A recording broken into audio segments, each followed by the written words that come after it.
and everything was quite specific, so we had to wait for Japan to make that car. Oh, right. It took 3 months. When it came, it was like Mrs. almost fell off her.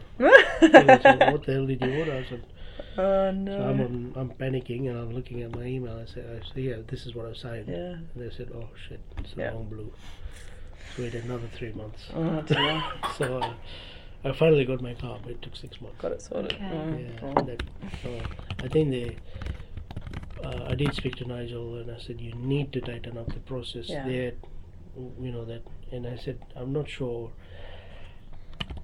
why, you know, if I signed an offer form which said this is the specifications I want, why wouldn't you send it as an attachment straight with the PO to the dealer, so they can confirm, oh yeah, this is what he signed and this is what they're ordering. So you know, you don't come up, you know, another cropper like this, because especially a high value car like that to then offload, you know, it's difficult. Potentially would have costed Nigel some money to say, hey, I know we've stuffed up, but we'll take a hit, maybe a $5,000 hit, and if whatever you offload will pay the difference. And it's to me almost a no-brainer situation where you know, you'd send it as a sign-off, and if necessary, if there's specific privacy information that you don't want to release, then create another form which is specific for the dealer requirements. So just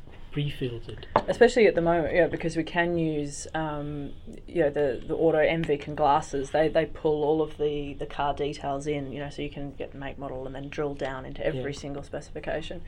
We're doing a lot of work at the moment in terms of the data, you know, so that there's not multiple data entry points, and we're not printing things and then typing things back in, and you know, little things like that. There should be that one center, you know, central point from which information source is of truth extracted for whatever purpose. For sure.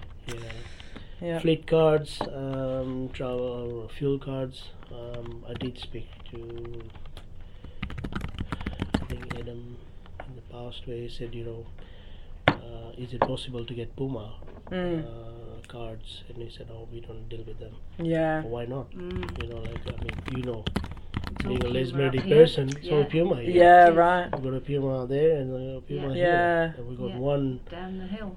Coles here, but it's always clogged up. And that, to me, even from a price point, the Puma is a cheaper option.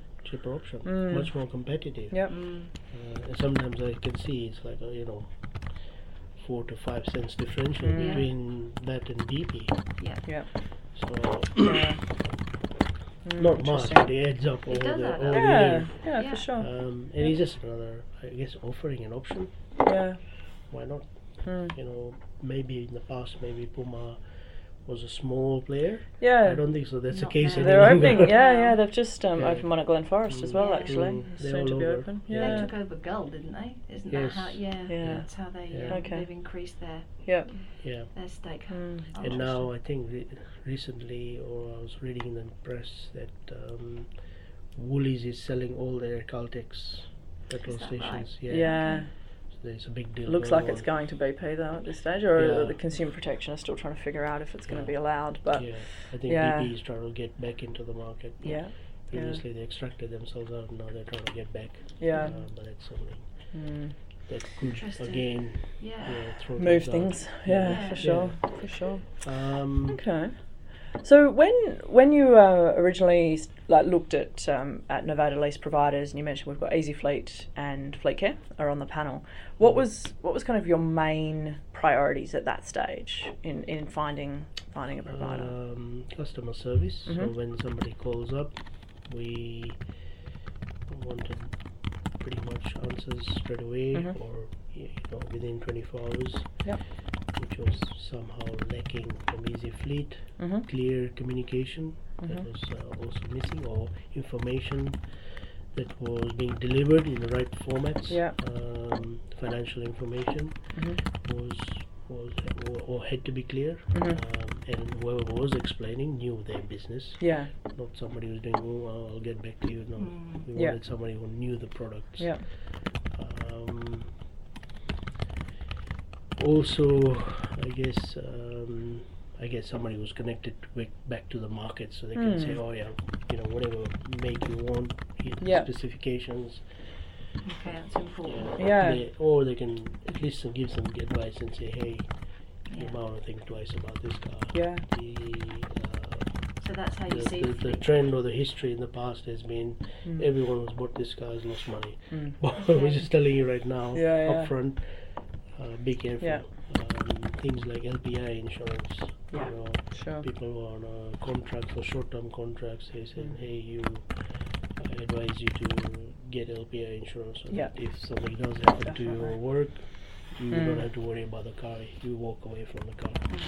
So that's how you see fleet care adding value to the relationship. I think so. They need to look at what this person is doing, the stability, also in context of this market. Also driving a bit of a deal. One of the biggest costs is your leasing costs. And when I was buying my car, I compared it with Easy Fleet and Fleet Care, and the differential was like $1,500 over the lease period. So it adds up. Seriously adds up. And there are obviously new products coming up in the market, so you have to be constantly pushing the envelope there, and that is one thing that one of the number one gripes I get from staff here, because I asked them, because now we've actually extended the novated lease program to all staff, because we thought, why not? It's that successful. Why not give staff an opportunity to buy a new car? Which is also tax effective, but also not as much, but still. But also, I guess allows them to buy a car they would not have the capacity to buy in the past, but also they can access the government rates, because we get stamp duty exemption, we get discounts and things. We get GST. We don't pay the GST, so because that's clean. So a 40 grand car suddenly becomes 30 grand car plus the freight discount. Retention strategy. It's a free carrot we can just hand out because it's not costing us anything. We have a bit of administration, but we got that now bedded down more or less. So it's not really costing me. I don't need another body in there to manage 20 cars or 40 cars. I can manage, quite a lot more cars. So to me, it's just another perk, and we can just hang on to that staff more than in the past. I mean, now it's not probably an issue. Everyone's fairly solid at the moment. Don't want to go anywhere. Exactly. But in the past, that was an issue where staff retention was a question mark. So that was one thing. So what's the biggest gripe, would you say, from staff at the moment? So the leasing costs. The leasing costs, Leasing costs and FBT. The one is statutory, but the other one is corporate, which you can deal with. And when you work it out, it works out between, I think, 6 and 9%, or it used to be 9, now it's probably dropped to, I think, 6.5 or 7%.